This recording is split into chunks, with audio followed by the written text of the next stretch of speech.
Good morning everyone. So ayan, tinetesting o sinisetting natin ang ating solar charge controller. Malay natin yan ang piliin ng ating customer from Davao City. So ayan na nga, dumating na nga sila. Pinapili natin sa nagawa natin 500 watts, 1000 watts, then fuel save na 1000 watts. So pinili nila is itong bagong gawa natin na 1000 watts na fuel save. So tinetesting na natin sa electric fan, sa charging, at kung ano-ano pa.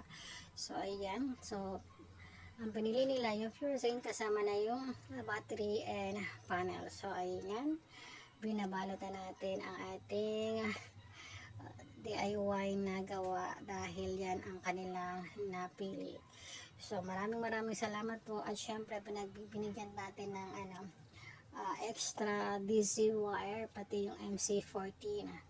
So ayan, maraming salamat po. Then balik lang po kayo kung mag-a-additional po kayo. Salamat.